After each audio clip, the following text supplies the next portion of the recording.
Hello, and welcome back to another episode of Property-Pxrn, the premium property podcast with your host, David Lindley. And I'm Matt Giggs. And today, our guest, is none other than Daniel Daggers, Mr. Super Prime himself. So we're delighted that Daniel's joined us on the podcast today, and we're going to get so much value out of him because Daniel has over £4 billion of sales underneath his belt, making him one of, if not the, most successful estate agents in the UK, if not the world, dare I say it. Experience in the UK market, the US market, the international market with high net worth and ultra high net worth clients as well. Not to mention the fact that he's got experience in the independent estate agency world, the corporate estate agency world, and now with DDRE under his own steam, under his own brand, with his own business as well. So we've got the full gamut of experience to draw on here today. To quote Daniel, there's depth and there's width. And there's some girth. So anyway, hashtag Mr. Super Prime. So Daniel, welcome to the show. Thank you for having me, gents. The last time, we just said it as you walked in, the last time I met you was just as lockdown was kicking off. So I'll probably, if you're okay, can we start there? February 2020 it would have been. Yeah. I think it was Chiltern Firehouse. It was Chiltern Firehouse. I think I bought as well. I think you did actually. Did I? You did. There you go. I always buy. It's like one of those. What? It's one of those things. Yeah, but you extended. You never met me. You didn't know. I was following you at the time. I was getting really interested in this marketplace and understanding the super prime and prime markets. And reached out to you, had a great lunch or brunch, and you shared some real wisdom. So thanks for that. Plus, you were at quite a critical point in your career.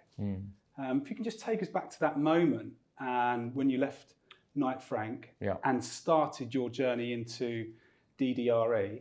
Give us a bit of a summary of the last sort of few years, because that's how long it's been now. So 4 months prior to us meeting, so in November, I left KF under very unusual circumstances. You can Google it. I'm not proud of it, and it's not entirely accurate at all, to be honest. But I think after that, when lockdown came in, everyone started talking about what you can and can't believe in the press and so on and so on. When I met you, I was sort of open to sort of speaking to independent thinkers, people who haven't necessarily gone down the same route as me, and I'm very inquisitive and I like learning from others.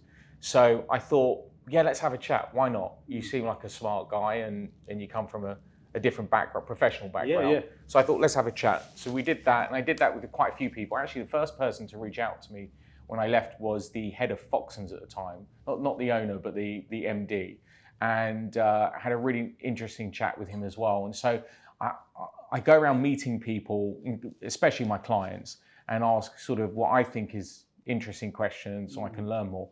And then during that process, I was building, at the time, Daniel Daggers Real Estate, which I was going to modify and convert into a brokerage called DDRE Global, now known as DDRE Global. So everything's been a plan. I got interviewed recently by a very well-known journalist. I've had it twice now. And they said, after having the interview with me, they've said, wow, you're very considered and a real strategic thinker.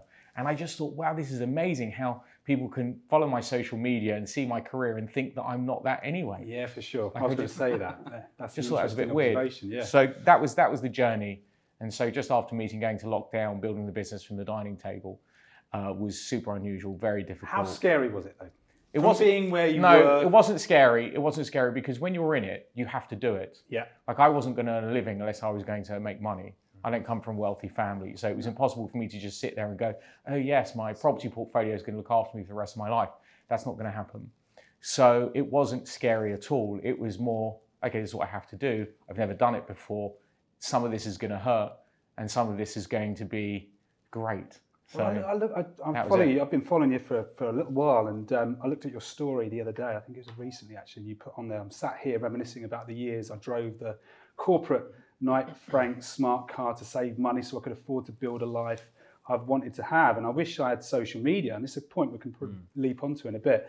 As a professional journey, would have been interesting to watch, mainly about how I dealt with sacrifice, setbacks, such as this one, remain consistent, interesting word, showed the naysayers, which is what we all have to do, that you should never back against the underdog.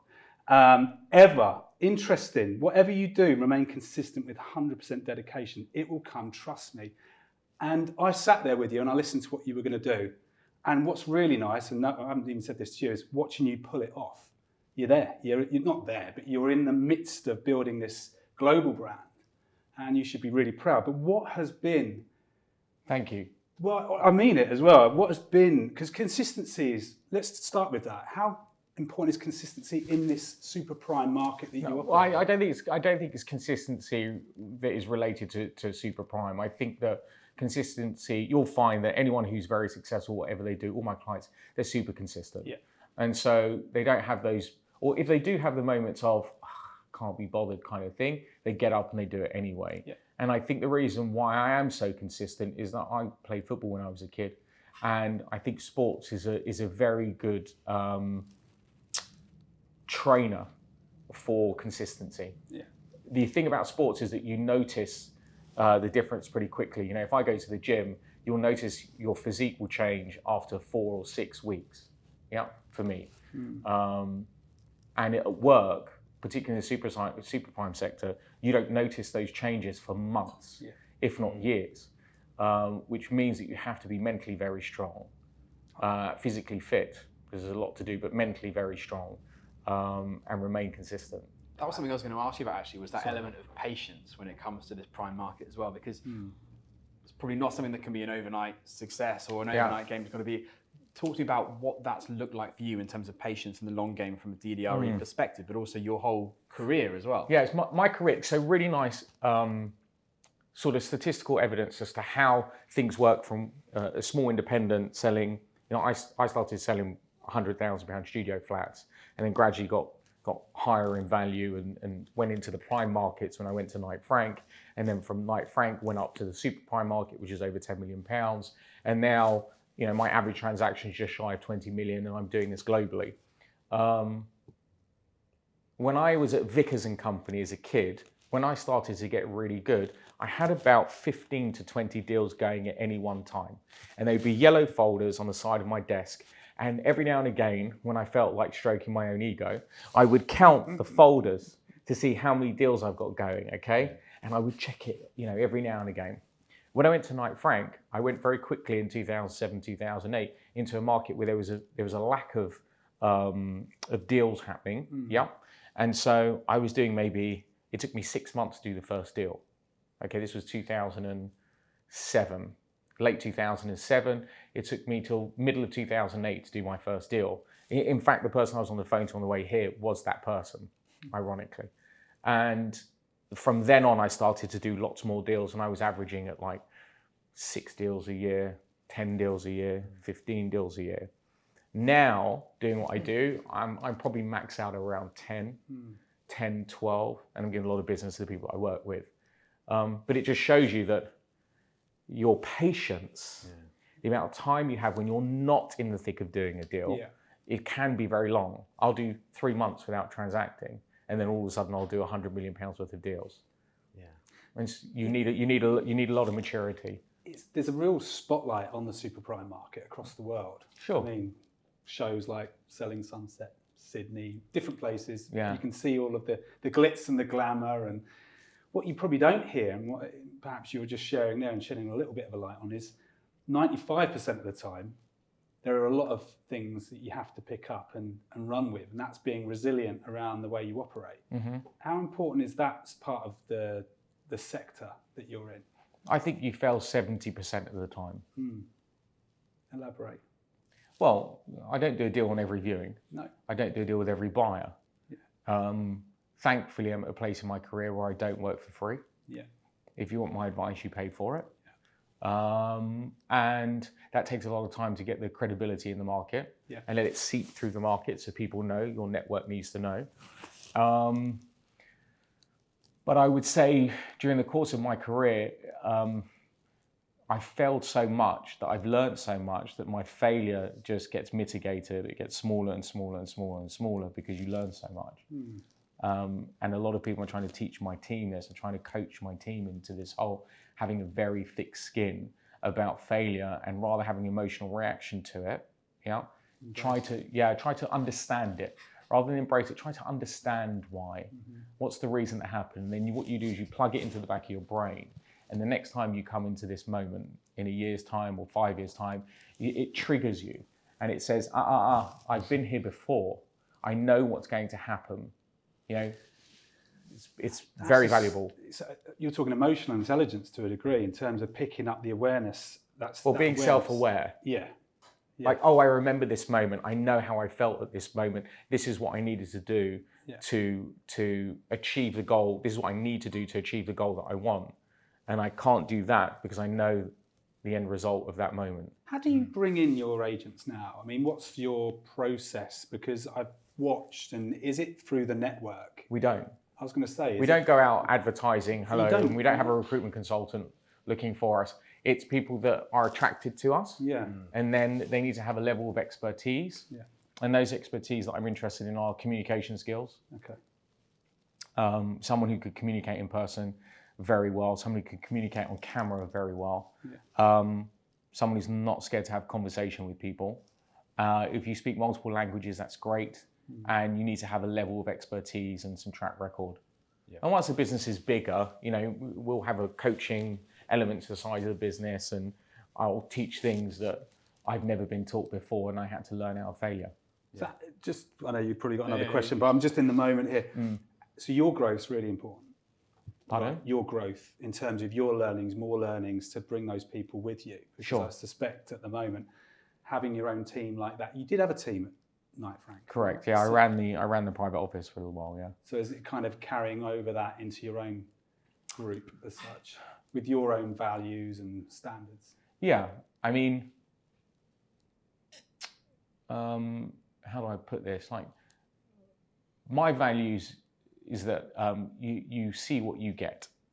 Yeah, I'm super transparent about how I feel about relationships with people. I'll say it. Yeah. And you won't get two sides of me. So I'm the same guy that the guy that you see now, that you're speaking to now, whose accent's quite polished.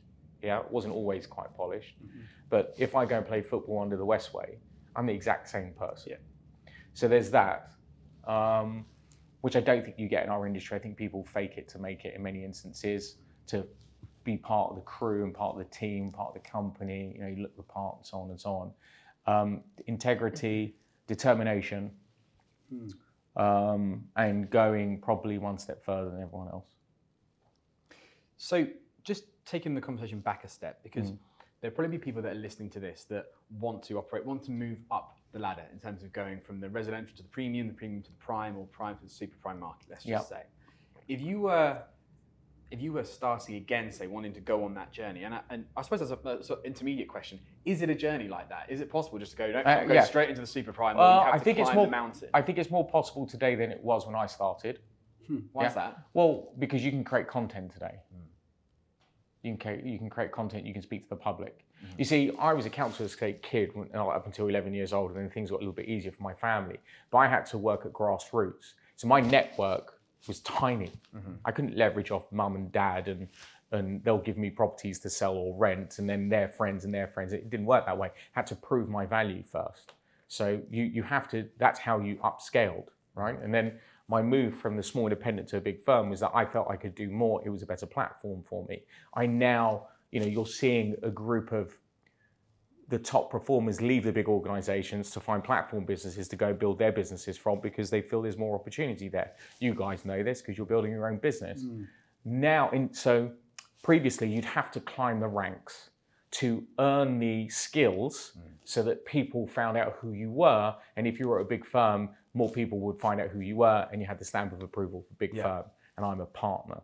I think those days are going, and they are, the value is dissipating because the agent now is able to advertise to the customer.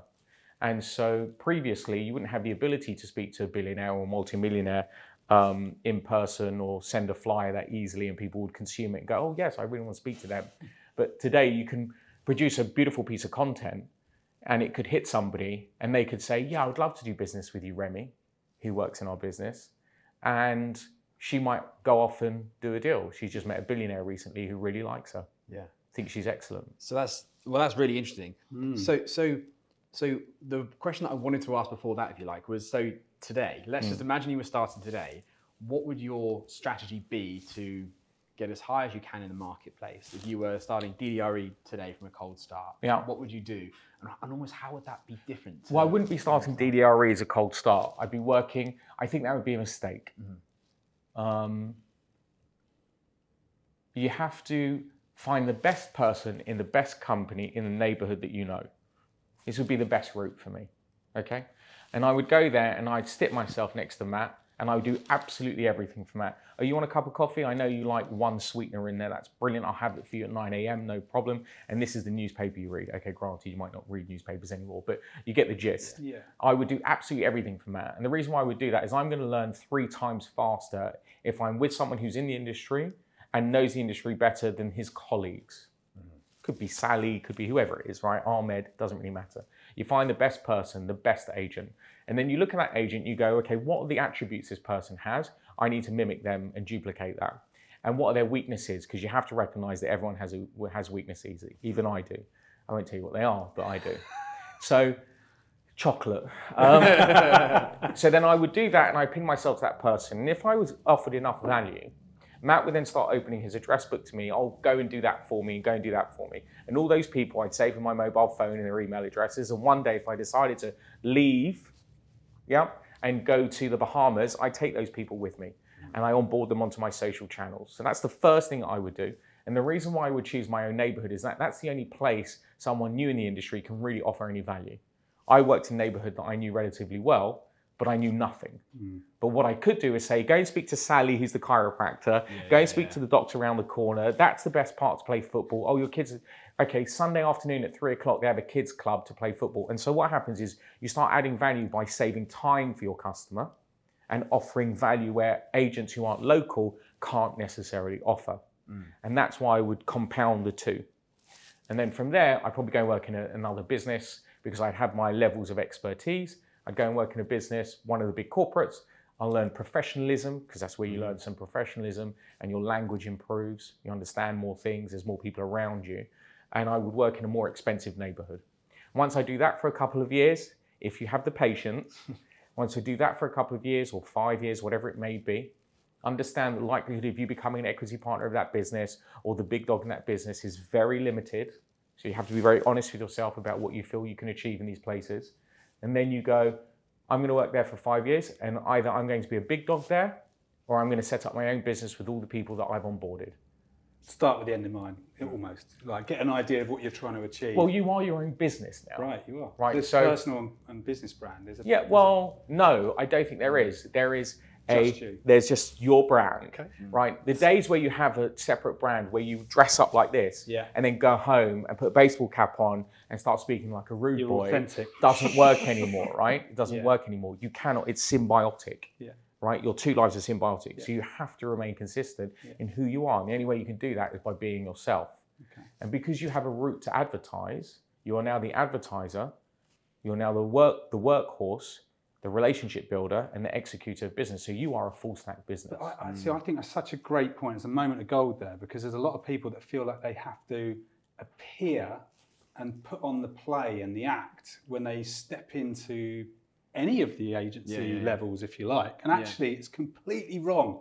Authenticity is what people connect to, and you'll bring the right people with you when you are who you are. Can I ask a question related to that, actually? It's a really good point. Is I suppose there's 2 sides to this. How much does confidence play a role in the markets that you operate in? And then I suppose the other side of that coin is how much does imposter syndrome ever kind of seep in? Does that go away over time? How would you get around that? Because it can be quite intimidating. Customers maybe, the properties are on another level. How do you balance those emotionally? Imposter syndrome is something that I have suffered with. Do I really deserve to be here? Right? But the fact that you're there means that you deserve to be there. So that's one thing. The other thing, confidence is frightfully important. And you have to have inner confidence. I'm lucky my mum did that. My mum put me in positions of stress when I was a kid, unknowingly, or some maybe like knowingly. Oh, well, like when you're the only Jewish boy in the neighborhood and all the other kids want to beat you up, right? And you come running home because you know a kid called Muhammad wants to beat you up and have a fight with you, right? Because we used to play on the street. It was skateboards and footballs. I mean, that was it. I ran home one day and I said to my mum, said, what are you doing here? It was a Sunday afternoon. She said, what are you doing here? And my mum's Israeli. She's a tough cookie. And I said, well, Muhammad wants to have a fight with me. I don't want to fight him. My mum said, well, you're not coming in until you've had a fight with him. So I went out and had a fight with him. Now that has prepared me for life, right? So I have this sort of I'm prepared to fight. Yeah. So confidence is a place you either have it or you earn it. And the way by earning confidence is by learning from your mistakes. Because the more that you learn, the more powerful you feel you will be. Yeah. And that is very important. So I want my people to be super confident because they know more. Yeah. Not because they're just... Not because it's an act. Not because it's an act. Yeah. No. I feel very powerful if I go around saying, if people ask me if I'm good at what I do, I don't say I'm good. I say I'm incredible at what I do. You're lucky to have me involved. Right. Why? Well, I have so many years of experience now. Yeah. And I've done things that no one else has knowledge of. So I'm a big, a really useful tool for you if you want to succeed in doing whatever it is you want to do. And that means that carries with me when I go to different neighborhoods around the world, different cities. I was actually going to ask you about that. It's a perfect segue. How do you see geography now? And that might be a weird thing to say, but the world is more globalized than it ever has been before, and with social media and the way people interact now, can you be, and almost in contrast to what we were talking about earlier, there's a neighborhood and then there's the entire planet of premium prime, super prime real estate. Do you have to make a choice? If you were approached by someone in just Sydney, Daniel, I want to sell this amazing property in Sydney, are you going to go, I can't do anything for you, I'll set you up with someone, or actually, yes, you can work through me, through the brand, and we'll find someone. How do you manage geography? Yeah, people haven't recognized the opportunity yet and have built towards it. That's something that we're doing in our business, okay, with a separate business that we're building, right? In theory, when you have a social following, that social following is no longer like your office.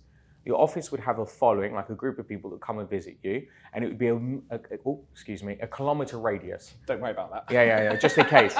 Does it sound okay? Yeah. So it'd be like a kilometre radius, right? That's where your influence would lie, okay? And then if people decide to get in the car and come to your office because you were that compelling to see, then all of a sudden it would be 5 kilometre radius. Now, because you have the opportunity to create content, you don't have a radius that restricts you. Right? So your customer is anywhere around the world. So I have people that follow me from Sydney. Would they be interested in a property that I'm marketing in Sydney? Yes, of course they would. So that being said, everybody can sell everything. Yeah. Right?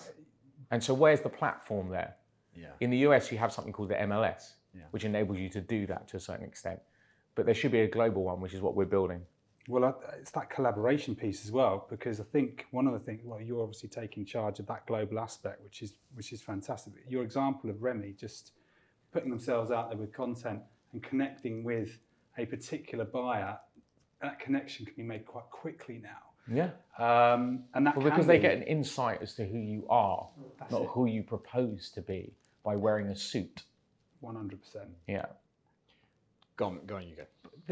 I feel that the super prime markets certainly are being littered with, you should get into this market because you're going to earn fortunes. When I'm not sure that's completely the case. So I don't know because I'm not in it day to day.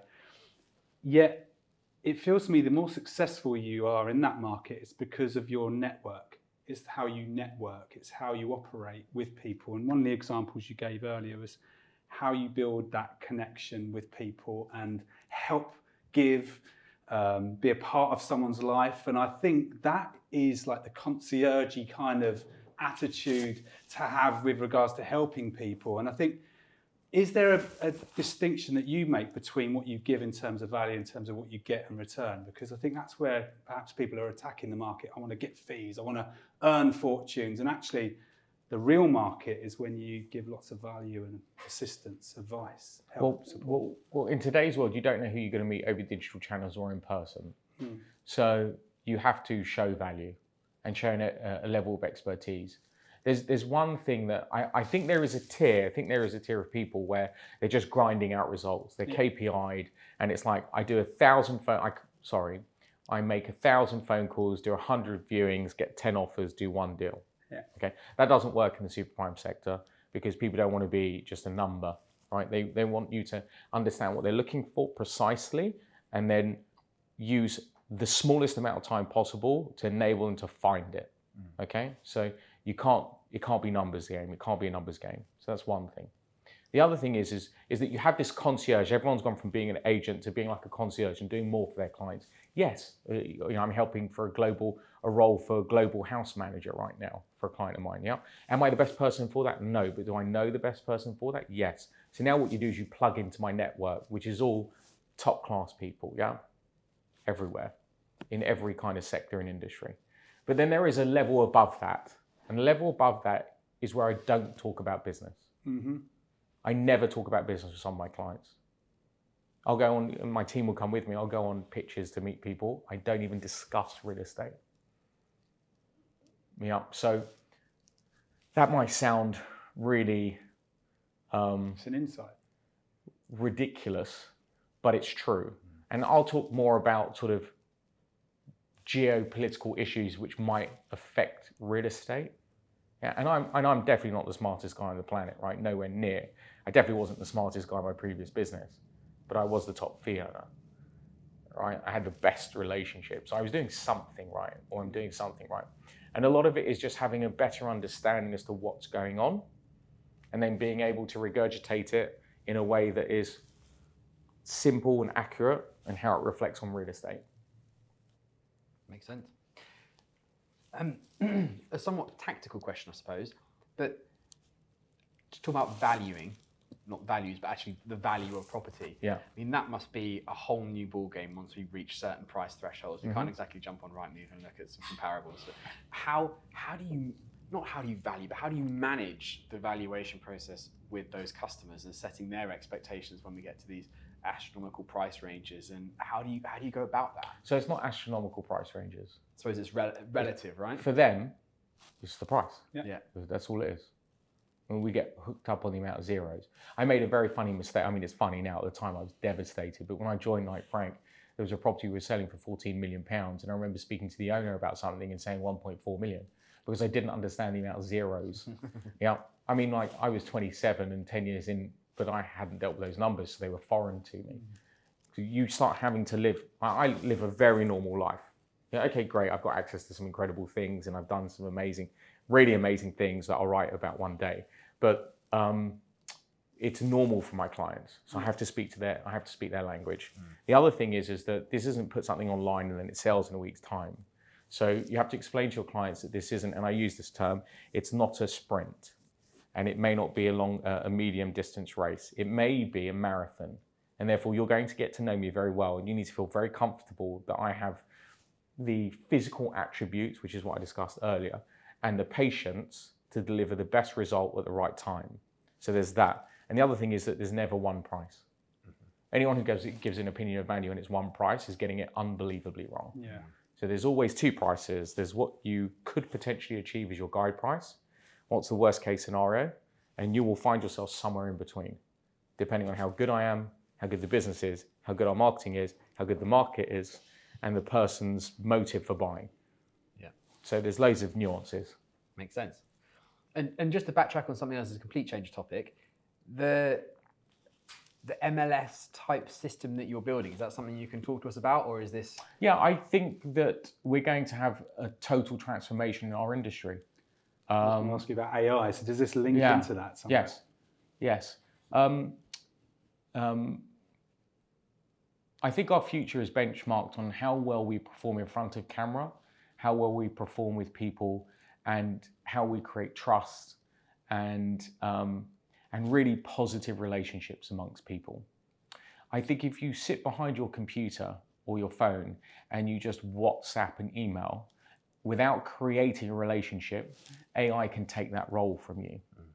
Now, it doesn't take that role from you independently. What happens is it enables the people who do create amazing relationships, who do have a loud voice, to do more business, right? So you won't necessarily work for an organization. You may work for an individual who has a team of 50 people because they can do so much more. So AI is going to do that. I think AI will also help people find properties quicker. But I'm not going to give the game away necessarily. I don't think people realize yet that companies are practically, unless they're adding value to the person, to the agent, to the person who's delivering the service, they could become redundant because companies was a store of value. And they had store of information. and they have all the information.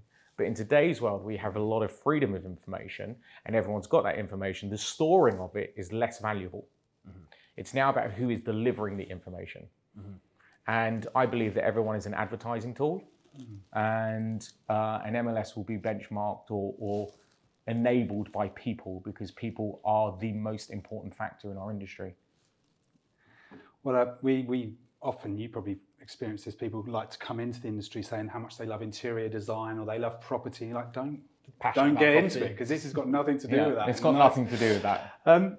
It really doesn't. No, but it's the perception, isn't it? Especially with that. But there's an interesting point you make. And I think one of the things where I kind of go back to when I began an agency 28 years ago, a lot of the sales I made were through relationships, in terms of understanding the process of talking to people on a regular basis, albeit it was some kind of rudimentary, you've got to ring your applicants every week, that kind of thing in the corporate world. But it did teach you a lot of skills around. I think that's important, though. 100%. But it taught me to really understand how to have those conversations at the rawest level, and then to develop the skills around understanding needs and matching those things up. And I think with the likes of Rightmove and different portals that have come into the game in the last sort of 20 years, some of those skills have kind of been downgraded, if you like. But I think with the introduction of AI, I think those people who have got that ability to connect on energy and connect in a way where they become memorable on camera is obviously quite an important factor. I think AI is going to massively leverage those people now. And I think that the danger for the industry is, like you said, if you're an information sharer, what is going to happen to you? So where is the industry going, in your opinion, in that area? How sharp are we there now? Are we? No, we're a million miles behind. Like the UK is a million miles behind. We lack invention, and we push invention back. Why do you think that is? I think it's a cultural thing. Yeah.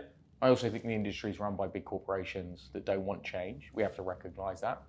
But really, the market doesn't care what the organisations think, right? The market cares what it cares. You know, buyers want to find property as quickly as possible. Sellers want to sell quickly as possible. You have to work towards the customer now, which is a Jeff Bezos thing, right? Yeah. So I think we'll see total overhaul. We're seeing it now. People will choose not to recognise it, but I know big organisations and small organisations are recognising it. You guys are. People are yet to step into their power.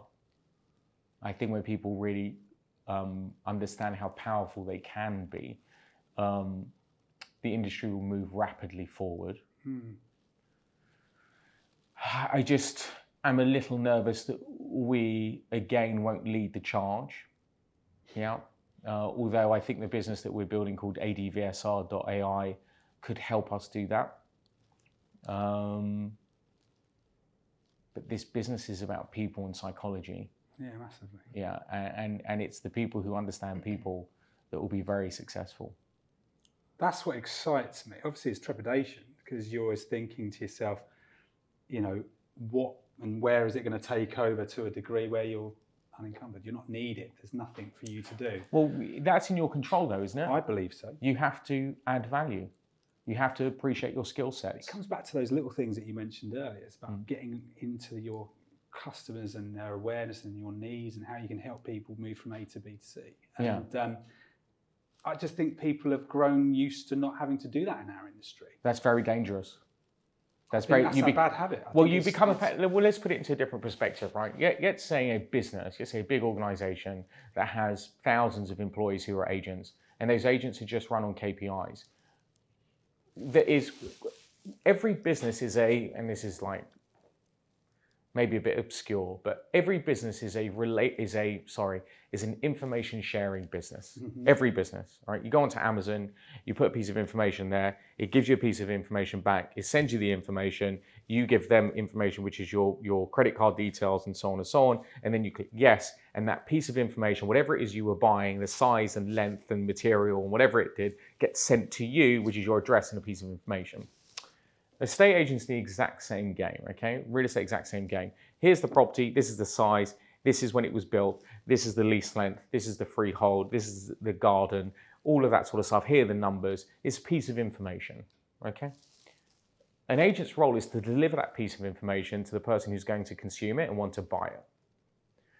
If you don't do that with a personal reasoning behind it, and character and enthusiasm and all that sort of stuff, what happens is an AI bot can take the information. It doesn't need a holiday. It doesn't feel sick. It doesn't feel tired in the morning. It doesn't need a day off. It doesn't need any of that sort of stuff. It can take that information, deliver it to buyers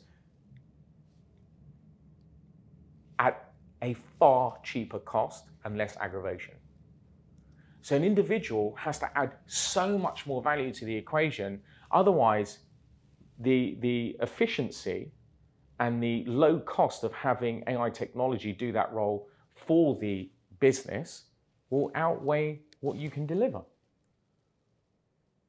So an agent has to really be very strong over digital channels, be able to communicate to as many people as possible over digital channels, via email, via iMessage, via WeChat, speak to camera, do whatever is necessary to add value to the equation. Because it's like trust. There's that element where people, with that example you gave earlier, Remy, and that's how quickly you can connect with someone. And it's that then continuation of value that you provide. But if everybody can do 100%, but think about it this way, if everyone can do and sell everything, people's choice won't be what to buy. It'll be, who do I buy through? Yeah. So it might be because I give 70% of my income to charity. I'm not saying I do. I'd like to get to that point one day. Yeah. Or Remy is part of her local community. Or Benji goes to the local synagogue. Or Alex is Greek Cypriot. We've got loads of diversity in our team, which is what I wanted. There'll be other reasons why people will choose to do business with people. Yeah. So maybe a kind of segue from that previous topic, but talk to me about off-market and how you manage that, because I've been on your website, looked at your listings, and what proportion would you say are listed on there as off-market? 50-50. And that's a much higher ratio of off-market than would be in your normal residential market, and I suppose that increases as you go up. Maybe, but I think that people know the game now. Buyers know the game. You've been looking for a little while. Buyers know the game, and the game is, hello, Mr. Smith. This property is coming available. No one knows about it yet. It hasn't hit the websites. Would you like to come and see it? Mr. Smith has had 1,000 phone calls from estate agents like that. Like, everyone knows there's a market before the market becomes visible. Okay? I think there's 3 tiers to our market. I think there's the white market, which is out there, Rightmove, Zoopla, on the market, so on and so on. Then there's the grey market. The grey market is social media because there's no search function there necessarily. And then there's the black market. It's the wrong thing to describe it, right? But there's the black market, which is totally off market, and you need to know me or someone within my ecosystem of professionals that I trust for you to receive that information. I think there's 3 tiers to our market. And I've had heads of banks ask me, how can this be off market if it's on social media? And I'll say, search for it. Yeah. And he can't. Yeah. Because that's the other thing, is that off-market is a pretty broad spectrum, isn't it? But I like the way you've categorized it into those 3 areas. Well, we've thought about it a lot. Yeah. We thought about it a lot. We sold a property for over £16 million, where we had over 250,000 impressions. And if you try to find that property now, you won't be able to. Like, we are light years ahead of where the majority of the industry is. Maybe this is a really hard question to answer, but what proportion of your business is done through social media rather than your traditional channels? And I mean that in terms of the buyers finding the property and the sellers finding you. We generated over £1 million in fees last year from social media. Yes, astonishing. And is that through everyone in your team that is collaborating, or is that just your channels? No, that was just me. There's more coming from other people. Yeah. Because the way we market properties, and I'm not sure people really have seen how we do it necessarily, but there is a special way in how we are achieving brand awareness, personal brand, and then deliverability of information to people's audiences from the person they're expecting to receive that information from. Talk to me about that. How Well, does that work? let's say you've got a social channel and you're an estate agent. Yeah. All your following, your 5,000, 10,000, 50,000, 1 million people aren't expecting to see me on your social media account saying, hey, welcome to this wonderful home. They don't want to see me. They're not following you to see me. They're following you to see you. And your interpretation of things, and your feeling towards things, and how you do things. So it's people buying people rather than just a 100%. never-ending shelf. And it's going to get stronger and stronger and stronger. And I suppose, come back to your point, that's sort of the antidote to the AI threat, isn't it? I think it's put the people it's weird how it's kind of reminding me of the early years and ages when it's all about your personality and how you can perform with Well, people. you'll know this, Matt. Like the best agent in a neighbourhood, because it was so localised before the internet, was the agent who walked down the high street and everyone said hello to the agent. So when I go onto LinkedIn, I see other professionals in my sector talk about, oh, people don't want estate agents to be the centre of the show. I'm like, excuse me? It's like the best agents that I've ever worked with walked down the local high street and everyone knew who they were. I've camped out in a coffee house for about 5 years in the high street. I'm not based in the high street. It's nearly 3 miles from the high street. And we've grown and grown and grown because you're constantly in the eyesight of your consumer. You smile, you're there. And the next thing you know, they see you on. Well, at night, Frank, I used to say to everyone, I didn't run the office, but how would I put it? I coached the office. And I said to everybody, eat out on the high street. Yeah. I don't care if you take your packed lunch to the high street, eat out on the high street, because your customers aren't coming into the office. But that's interesting now, isn't it? If you could do that as well as being more visible in the social channels that we're talking about, the power of that is just... Well, the company's not delivering that. No. Yeah. The person is. Yeah. And this is what people are starting to come to terms with, and why companies are finding it very difficult to manage the social presence of its staff, because how do you manage that? And it changes business models. Actually, almost at the end, one last question that I think I know the answer to anyway. High street offices? Well, you can give me two things. High street office at £100,000 a year rent and looking after it and so on, or a person with 100,000 followers. I take the person with 100,000 followers all day long. I feel you might say something like that. Yeah. And if you as long as they're not acquired, if you they're could not take bought. a chunk of that investment on the high street premises and inject it into what you can do to take that property to the right audience. Sure. Yeah, like paid media, although I'm very, very, I don't believe in paid media as much as I did 5 years ago when I started to do a bit paid. I think that people want information delivered to them by people they trust, like, and respect. Yeah. And that doesn't mean me doing a paid media marketing campaign to groups of people to buy real estate through me, because I'm a stranger.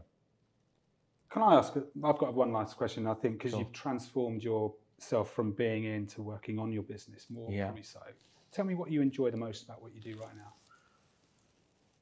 now. Moments. Okay.